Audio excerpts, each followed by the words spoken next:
Yo soy Claudia Ruiz, soy de la Oficina Regional de la OIT para América Latina y el Caribe. Coordinaba antes el programa FORLAC de formalización. Ahora pertenezco a la Unidad de Programación Regional. Y quisiera presentarles brevemente primero algunas tendencias sobre la economía informal en los países andinos y luego algunas políticas que se han aplicado y finalmente también presentarles algo del programa FORLAC. Hemos tenido más de una década de crecimiento económico con tasas muy altas, especialmente en los países andinos, pero tuvimos un bajón en los años 2015 y 2016, pero se espera una recuperación. Y esto es importante porque este nuevo contexto macroeconómico puede influenciar mucho cuál va a ser la trayectoria y la formalización en los siguientes años. En la Conferencia Internacional del Trabajo del año 2015 se adoptó una recomendación, la recomendación 204 sobre la transición de la economía informal a la economía formal, que es un instrumento bastante importante porque este se logró en consenso con trabajadores, con organizaciones de empleadores y con gobiernos. Entonces, un instrumento de esta magnitud que se puede aplicar en todos los países es un evento bastante importante en la discusión sobre cómo promover la formalización. Respecto al mercado laboral, hemos observado que ha habido una gran reducción del desempleo. Si ustedes ven en los países andinos, las tasas de desempleo se han reducido bastante desde el año 2005. Incluso en Bolivia y Perú las tasas son de 4 o 5%, lo cual ha sido algo realmente histórico porque no se había observado un cambio así antes, lo cual refleja también un poco el mejor desempeño que ha tenido la región. También ha habido algunas mejoras en términos de calidad del empleo. Por ejemplo, los salarios han crecido, hay una mayor cantidad de trabajadores asalariados, se ha reducido la cantidad de trabajadores familiares. Entonces sí se han visto mejoras a nivel de mercado laboral, pero no todas son buenas noticias, porque para la magnitud del crecimiento económico que ha habido en la región, en realidad las tasas de informalidad son bastante planas. Las reducciones han sido prácticamente mínimas para el crecimiento que hemos tenido. En Perú, prácticamente 7 de cada 10 trabajadores todavía son informales, a pesar de unas tasas de crecimiento de 7%, 5%. Y lo mismo también ha ocurrido en Colombia y Ecuador. Este empleo informal se observa en todos los sectores de la economía. En el sector informal, ahí está el grueso del empleo informal, pero esta parte amarilla es el empleo informal en el sector formal de la economía, es decir, en las empresas, en el gobierno, en las empresas registradas de mayor tamaño, y también en el sector de hogares hay empleo informal, evidentemente, que es el trabajo doméstico. Pueden ver que la situación es heterogénea entre países, pero sí cabe destacar que a pesar de que el componente más alto está en el sector informal de la economía, el componente en el sector formal es bastante alto. Incluso en Perú, de 64% de trabajo informal, 21% corresponde al trabajo en empresas grandes. Y las causas de la informalidad en cada uno de estos componentes y las políticas que se tienen que aplicar en cada uno de ellos va a ser diferenciada. Es decir, no se puede aplicar un solo tipo de políticas. Por ejemplo, algo que se discute mucho a veces es la reducción de los costos laborales. Bueno, eso no aplicaría para todos los sectores. En algunos casos sí, pero en realidad para el grueso del empleo informal en el sector informal, una medida de ese tipo no sería la más adecuada. Y esta heterogeneidad también se puede observar a nivel de categorías ocupacionales. Y acá lo que destaca es que el grueso del empleo informal está compuesto por trabajadores independientes o por cuenta propia, trabajadores en microempresas y trabajadores domésticos. Más de 3/4 del empleo informal se encuentra en estos grupos. Y como les comentaba, cada colectivo específico en realidad requiere estrategias muy específicas. Y por eso es que la OIT promueve un enfoque integrado de políticas que permita que se ataque cuál es la causa de la informalidad para cada uno de ellos, porque no son las mismas. En esta discusión también es importante reconocer que Si bien el PBI per cápita está correlacionado con la informalidad, es decir, que a mayores niveles de PBI por habitante hay menores niveles de informalidad, también es notorio que para similares niveles la tasa de empleo informal varía mucho. Por ejemplo, para este nivel de $10.000 por persona, las tasas de empleo informal varían desde 45 hasta 60%. Entonces, ¿qué es lo que muestra este gráfico de forma muy clara? Es que el crecimiento económico es un factor muy importante para combatir la informalidad, pero no es lo único y no es suficiente, sino que hay mucho espacio para aplicar políticas públicas que permitan promover la formalización. Otro elemento que hay que considerar para esta discusión sobre formalización es que hay que distinguir bien entre lo que es formalización del empleo y la formalización de una empresa, porque también esto confunde mucho el debate sobre qué tipo de políticas hay que aplicar. Entonces, por ejemplo, este es el caso de Perú, y lo que aquí observamos es que las empresas más grandes son las que están registradas. Tienen licencias, tienen registro en SUNAT, tributan, y esto, la mayoría de empresas a partir de 50 trabajadores, vemos que prácticamente todas son formales. Pero no ocurre lo mismo con la formalización de los trabajadores en estas empresas. Si pueden ver acá, incluso empresas de más de 500 o 1.000 trabajadores no tienen a todos sus trabajadores formalizados. La formalización empresarial no necesariamente y de forma automática lleva a que se formalicen a los trabajadores de estas empresas. Y esto es importante tenerlo en cuenta en el diseño de políticas. La formalización de una empresa precede a la formalización de los trabajadores. Entonces, en algunos casos no es cuestión de, como comentaba antes, crear un régimen laboral especial, sino que primero habría que atacar el problema de por qué las empresas no se están formalizando, y en un segundo momento quizás aplicar políticas más específicas para formalizar a los trabajadores de estas empresas.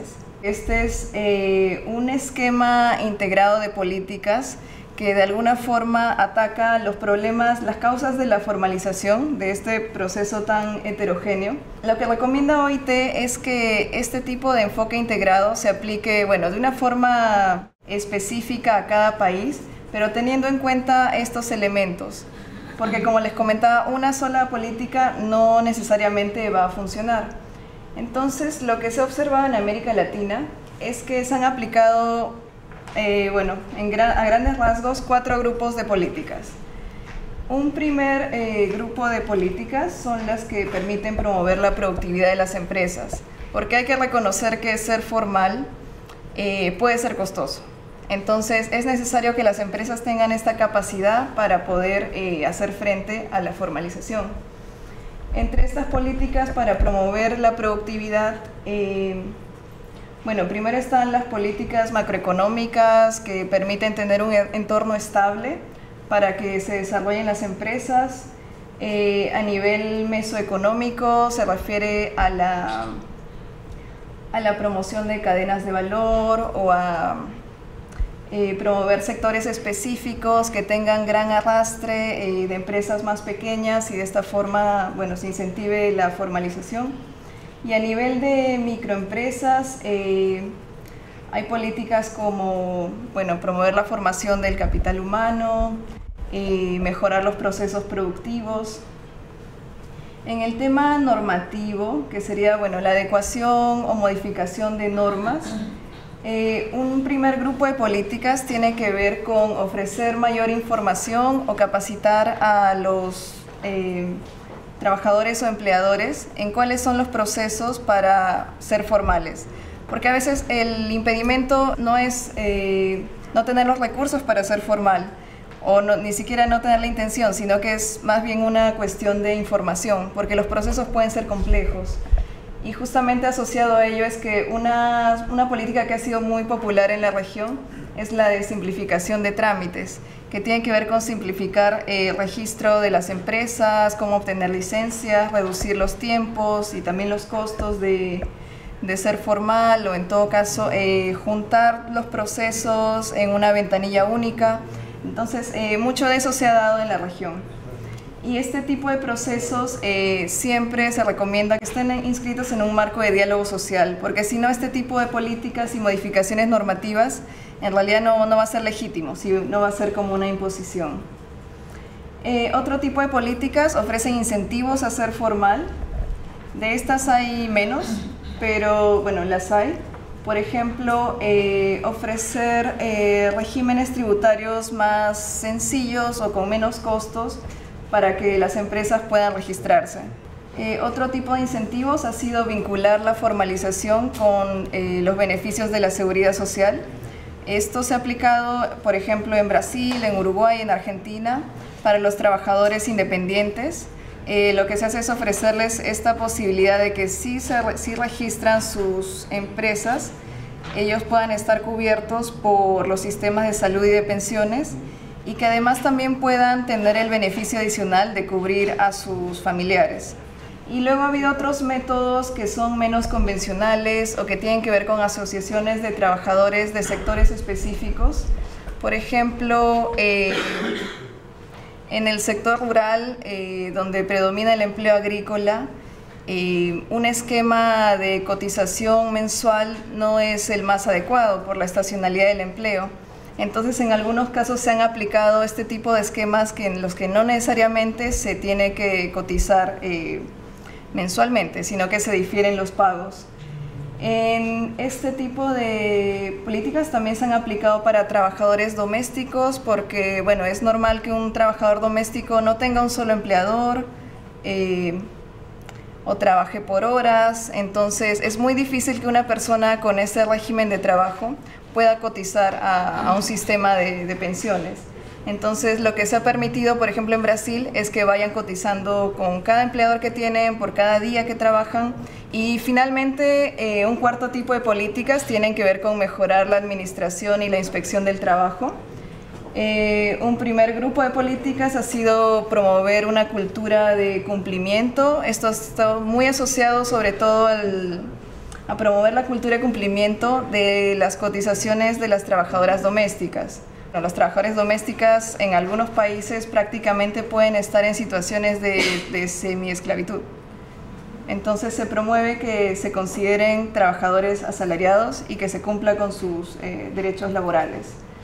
Otro tipo de políticas tienen que ver con el fortalecimiento tanto de los institutos, de las entidades que tienen que ver con la inspección del trabajo, a través de mayores presupuestos o automatización de procesos, o permitir que compartan información con otro tipo de instituciones. Y finalmente, bueno, ha habido otro tipo de experiencias con enfoques específicos. Por ejemplo, en Chile, la primera vez que un empleador comete alguna falta en la cotización de las cuotas de sus trabajadores, en vez de multarlo, lo que se hace es ofrecerle la posibilidad de una capacitación. Solo la primera vez. Y bueno, este mapa de políticas, como les comentaba, se debe aplicar dependiendo mucho de cuál es la situación del país y también de cuál es la estructura del empleo informal. Por eso es que están ahí diferenciadas las categorías sobre las que se puede incidir, ¿no? Porque, por ejemplo, para trabajadores asalariados en grandes empresas que son informales, ¿qué es lo que podría funcionar mejor? La fiscalización, claro, exacto.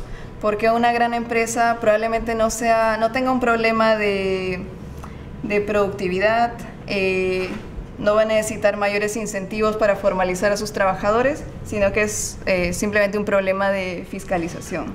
En el tema de qué es lo que realmente funciona, es donde existen las mayores brechas de conocimiento. Cuando hemos explorado qué evaluaciones se han realizado de este tipo de políticas, se confunde mucho lo que es formalización empresarial y laboral. Además se ve la formalización como un proceso irreversible, o un proceso que uno es formal o uno es informal, cuando en realidad hay muchas dimensiones en esta transición. Y como les comentaba, una empresa puede ser formal y todos sus trabajadores pueden ser informales.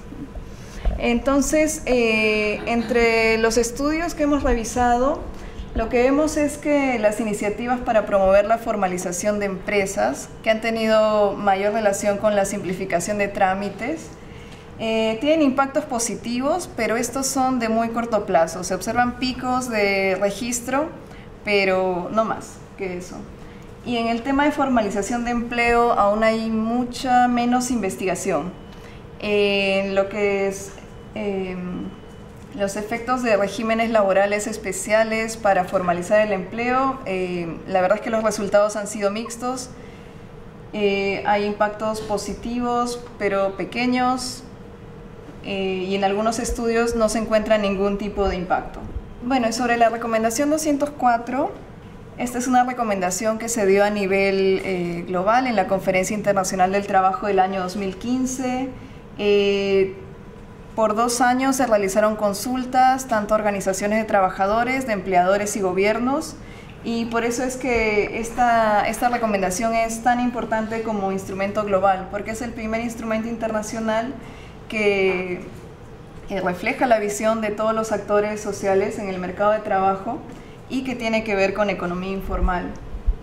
Esta recomendación refleja lo que les comentaba, que la formalización no es un proceso dual de soy formal o soy informal, sino que lo que busca es la transición, o sea, la mejora progresiva de las condiciones de trabajo. No necesariamente que un trabajador tenga la etiqueta de ser formal. Facilita la transición de aquellos que están en la economía informal, pero a la vez promueve empleos en la economía formal y previene la informalización del empleo que ya es formal. Esta recomendación reconoce la heterogeneidad de la economía informal, cómo es que cada grupo de trabajadores necesita una aproximación específica. También hay un capítulo en el que se especifica cuál es el papel de las organizaciones de trabajadores y empleadores, que cada vez deben tratar de incluir a más trabajadores informales, así no estén afiliados a las organizaciones. Y lo que se debe promover sobre todo es que se incremente la protección social de este tipo de trabajadores. Brevemente les comento sobre el programa FORLAC de la OIT. Es un programa que ya tiene 4 años. Este se desarrolla desde la oficina regional y en las oficinas de países. Lo que se ha hecho es generar mucho conocimiento sobre la economía informal y los tipos de trabajadores y las políticas que se han aplicado en distintos países. Y además también se ha ofrecido asistencia técnica directa a algunos ministerios de trabajo, por ejemplo en Argentina, acá en Perú, en Costa Rica, en diversos países. Cada 2 años cambia el grupo de países, pero se trata de generar aprendizajes que puedan ser aplicados en otros países. Acá hay algunas actividades desarrolladas que también tienen que ver con fortalecimiento de organizaciones de trabajadores y empleadores. Ha habido recientemente muchos cursos y talleres relacionados a la recomendación. Un gran esfuerzo también para promover la homogeneización de estadísticas, porque la medición también es un elemento muy importante de la recomendación y también permite saber cómo es que se está progresando en la región.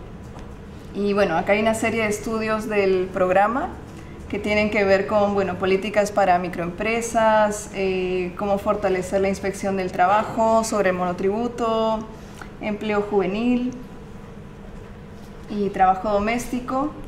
Y también, lamentablemente no ha podido venir alguien que sea especialista en organizaciones de trabajadores de OIT, porque diciembre es un mes complicado, pero sí, no quería dejar de mostrarles que también ha habido un trabajo importante de recopilación de información sobre el trabajo en la economía informal y las organizaciones de trabajadores.